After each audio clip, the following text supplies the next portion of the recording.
Charles Lee Ray was a killer who refused to stay dead. When Detective Mike Norris shot him down, he used a dark ritual to hide his soul inside a good guy doll. That plastic body became his new weapon, but staying in it too long would trap him forever. His only escape was young Andy Barkley. The final showdown came inside Andy's apartment. The room was wrecked, terror thick in the air. Mike Norris aimed his revolver while Karen held Andy close. They thought it was over. Mike even told her, "It's dead as they come." Then Chucky proved them wrong. His burned, mangled body burst from the vent. With one arm, he wrapped his hand around Mike's throat and squeezed. As Mike struggled for breath, a gunshot tore Chucky's arm away, but the monster kept coming. Even in pieces, he dragged himself across the floor. Karen kicked him back, but wires sparked and his voice hissed. "Kill them all!" Karen screamed the truth. "Shoot him in the heart!" Mike raised the gun again and fired. The bullet ripped through Chucky's chest. His body exploded into scraps of cloth, blood, and twisted metal. The doll twitched once more, then went still. And the next time he would return, melted and remade. The final fight of Child's Play 2 brought them to the Good Guy Factory. Endless dolls, endless machines, a perfect place for Chucky to die. Kyle was knocked onto a conveyor, dragged toward heavy gears. Andy tried to save her, but Chucky struck first. Half blind, face bleeding, he laughed through the pain. Andy pulled a lever. A machine clamped down, tearing Chucky's hand clean off. He came crawling, knife raised. Andy kicked him into a press. Plastic bubbled as heat burned his skin. His screams turned to shrieks. Then Andy twisted a valve. Molten plastic poured over him, swallowing his body in boiling liquid. For a moment it was finished, but from the melted pile he rose again. Misshapen, fused into a grotesque form, still alive. Kyle fought to break free. Andy grabbed an air hose. He forced it down Chucky's throat. The doll began to swell. His body stretched, ballooning under the pressure. One final scream. Then he exploded, torn apart in a shower of blood and plastic. Next time, Andy would meet him at military school. Chucky's third death came in Child's Play 3 inside a carnival ride known as the Devil's Lair. By now, his doll's body was worn, scarred, and barely holding together. Still, his mission was the same. He wanted a human body. This time, not Andy, but young Tyler. Inside the ride, Chucky dragged Tyler beneath the hellish red glow and raised the voodoo amulet. He started the chant, desperate to leave his plastic prison once and for all. Smoke filled the chamber. Skulls lined the walls. Tyler squirmed, trapped in his grip. Andy burst in with a gun. Shots cracked through the ride, sparks flying as Chucky's face split apart, exposing wires and bone-like plastic. But Chucky kept chanting. He clung to Tyler tighter, his voice growing louder even as pieces of his body tore away. Andy fired again. The doll staggered. Tyler fought back, wrenching free for just a second. That second was all it took. Andy's shots knocked Chucky off balance. Chucky toppled into the open pit of the ride. At the bottom, giant spinning blades roared. His body hit the fan and was ripped apart instantly. Shreds of plastic, blood, and stuffing sprayed into the air. His screams were cut short by the grinding metal. Andy and Tyler watched from above as the fan churned what was left of Chucky into a mangled pulp. For the moment, the killer doll was gone. Next time, he wouldn't return clean. He'd come back stitched together. Chucky was back again, stitched together and reanimated by Tiffany. But his obsession stayed the same. He wanted a human body, and this time he chose Jesse and Jade. The plan led them to a graveyard, where everything unraveled. The scene begins with Chucky standing over a corpse, knife in hand. Lightning flashes across the graveyard, his stitched face glowing in the storm. Jesse strikes. A shovel smashes into Chucky, sending him crashing down into an open coffin. He lands beside a skeleton, screaming in shock at the grim sight. Trapped in the grave, he thrashes, slashing upward with his knife. His shrill voice echoes, "Let me out! Let me out! Let me out! Let me out!" Above, Jade appears with a revolver. Her hands shake, but her eyes harden. Lieutenant Preston steps closer, gun raised, demanding she drop it. Chucky sneers from the coffin, his knife lifted high. "Go ahead and shoot!" Taunts. Lightning cracks again. "I'll be back! I always come back!" Then, with a twisted laugh, he spits his last words. But dying is such a bitch. Jade pulls the trigger. Gunfire tears through the grave. Each shot rips into Chucky's body. Stuffing bursts out. Plastic shatters. His screams turn to agony. He writhes violently, then collapses, lifeless against the skeleton. The grave falls silent. His eyes stare blankly, wide and unblinking. The killer doll is finally torn apart, left in the dirt. and next time he wouldn't return alone. By this point, Charles Lee Ray, the Lakeshore Strangler, had made peace with his fate. He no longer dreamed of becoming human. He embraced his life as a killer doll. Tiffany, though, wanted out. She longed for a new body and chose actress Jennifer Tilly as her escape. Their child, Glenn or Glenda, stood torn between both parents, caught in the chaos. The scene begins with Tiffany chanting her ritual over Jennifer's unconscious body. The amulet glows as the transfer starts. For a moment, it looks like she will finally succeed. But then, Chucky smashes through with an axe, roaring with rage. He brings the blade down on Tiffany's doll body, hacking through her chest and face. Blood sprays across the floor. She collapses, broken and fading. Even dying, Tiffany has words for Glenn.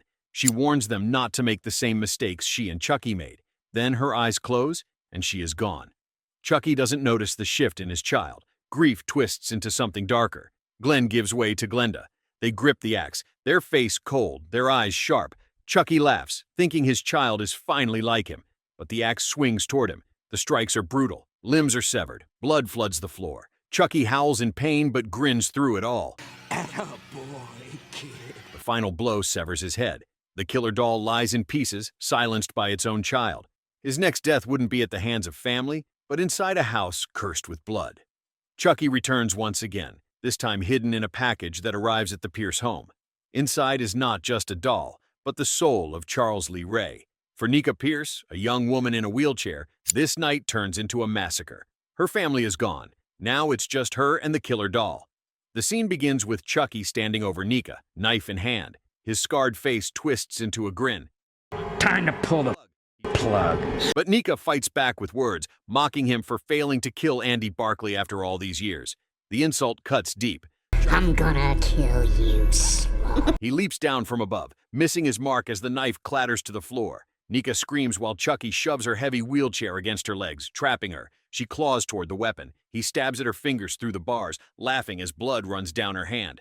But Nika finally grabs the blade. With rage in her eyes, she turns it on him. You wanna play? Let's play. But she drives the knife into his chest. Once, blood sprays as his body jerks, until finally it goes limp. In Cult of Chucky, Andy Barkley is locked in a mental institution, waiting for his old enemy. He knows Chucky will show up, and he does. The doll walks in, knife in hand, ready to finish the job. Chucky lunges at Andy, stabbing him again and again. But something feels wrong. Instead of flesh, he's cutting into fabric and wires. Andy had carved out a Chucky doll shell and hidden inside it like a trap. With no hesitation, Andy pulls out a gun from inside the doll's hollow chest. He fires point blank into Chucky's face. One shot, then another, until blood and plastic spray across the white walls. Chucky laughs through the bullets, but Andy doesn't stop. Finally, his head bursts apart in an explosion. Chucky's body drops, but even his severed head keeps cursing him. Andy stomps down hard, crushing the skull into mush, then fires one last shot for good measure. It looks like the nightmare is finally over. But then the door opens. Nika Pierce steps in. Her voice isn't her own anymore. It's Chucky's. He's inside her body now. The doll may be gone, but his soul lives on. The 2019 reboot gave Chucky a new origin. No voodoo this time. Instead, a booty doll with its safety settings turned off. A machine built to love, twisted into a killer. That doll landed in Andy Barkley's hands, and by the end, Chucky was ready to kill anyone to keep him. Inside the Zedmart, Andy lies battered on the floor. Karen, his mother, is bound and gagged, hanging from a rope tied to a forklift.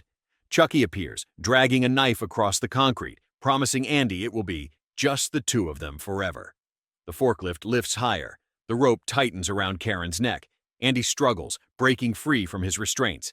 He grabs a chainsaw, firing it up, and saws at the rope while Chucky watches with glowing red eyes. But the doll attacks, leaping on Andy's back and stabbing furiously. Andy fights back, forcing the knife into Chucky's chest. The doll's head rips away from its body, rolling across the floor. Chucky's severed head keeps talking, his eyes still burning red. Andy drives a blade into it, sparks flying as the circuits fry. The doll finally falls silent. Karen runs to her son, hugging him. But the relief doesn't last. In the final shot, a new booty doll flickers to life. Chucky isn't gone. He's waiting. Chucky's back, this time tormenting Lexi Cross and her family. The good guy doll, still carrying the soul of Charles Lee Ray, pushes Lexi to the edge, even trying to make her kill her own mother. But his rampage comes to a brutal stop. As Lexi holds him, Chucky strikes, stabbing Bree Wheeler in the back. Blood stains her jacket as she collapses forward. The doll tumbles to the floor, knife still clutched in his hand. Then Andy Barkley arrives, the boy Chucky has hunted for decades, now a man armed and ready. Kyle is by his side. They aim their guns, and Chucky spits out one final curse. Gunfire fills the room. Bullet after bullet tears through the doll's body. Plastic splits, stuffing spills, fake blood sprays across the rug. By the time the shots stop, Chucky is nothing but a shredded husk on the floor. This Chucky is finished. But others are still out there. Chucky, once serial killer Charles Lee Ray, has split his soul into multiple good guy dolls to spread murder across Hackensack. In this moment, one of those doll corners, Jake and Lexi, are inside a house covered in plastic sheets. The sound of a blade rips through the silence as Chucky slices his way forward. He bursts out with a crazed grin and shouts, "Chucky!" Knife in hand, he charges. But before he can strike, a gunshot blasts through the room. His head shatters, plastic and stuffing raining down as his body drops to the floor. The shooter steps out. It's Kyle, Andy's foster sister, calmly declaring, "I'm with Andy." That ends this doll. But Season 2 would bring another death even more bloody. Chucky is back in Season 2. Inside a house draped in plastic, he corners Jake, Devin, and the younger kids. Jake warns him not to do anything stupid, but Chucky mocks them, calling out how they've fallen apart. With a laugh, he snarls, "Well, now you're all gonna get busy dying." Upstairs, Lexi looks weak, pretending to overdose in the bathroom. Chucky thinks he has them right where he wants. Then comes his big move. He presses a remote, expecting his bomb to go off. Nothing. His grin fades. At that moment, Lexi drops her own device down the stairs. Gary grabs Chucky's bomb and throws it out the window, and before Chucky can react, Caroline shoves him out after it. He explodes in midair, bursting into a spray of green slime. Another Chucky down, but Season 2 wasn't finished. In Season 2, Episode 6, we meet Buff Chucky, one of the strangest versions of the killer doll. Unlike the others, he's bulked up, ripped overalls showing off his muscles, and he actually believes he's the reincarnation of Jesus. But that delusion marks him as a defect in the eyes of Colonel Chucky, the ruthless leader of the dolls. The scene takes place in the chapel of the School of the Incarnate Lord. Buff Chucky stands in front of a stained glass window, clutching a knife, trying to look fearless. Then bald Chucky appears, sent as the Colonel's enforcer. Without hesitation, he strikes. The blade plunges, Buff's bravado vanishes, and he collapses lifeless on the chapel floor.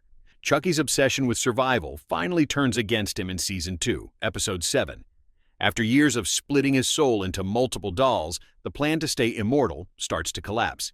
At the School of the Incarnate Lord, Andy, Jake, Devin, and Lexi set their final trap. The exorcism drags his soul back into one body. Strapped down, Chucky comes alive again, spitting threats. Andy opens fire, bullets tearing into the doll, but Chucky refuses to stop. His plastic body jerks with every hit, his laughter breaking through the gunfire. The gun empties. Andy doesn't flinch. He grabs a knife and stabs straight into Chucky's heart. The doll thrashes, blood pouring from its mouth, then finally falls silent. That's how this Chucky ends, and the next death strikes in a very different way. Christmas should be peaceful, but here it's a nightmare. Blood stains the mansion walls while holiday lights blink like nothing's wrong, and right in the middle of it stands Chucky, wearing a Santa hat, grinning through the carnage. Upstairs, Lexi has reached her breaking point. She jumps from the staircase and crashes into him, knocking the doll to the floor. Her scream cuts through the room as she grabs a metal rod. Blow after blow slams into Chucky's chest, blood spraying across his good guy outfit. He thrashes, but the strikes keep coming. Finally, Lexi drives the rod straight into his head. His face splits, eyes frozen wide. The infamous doll is left in pieces, silent at last.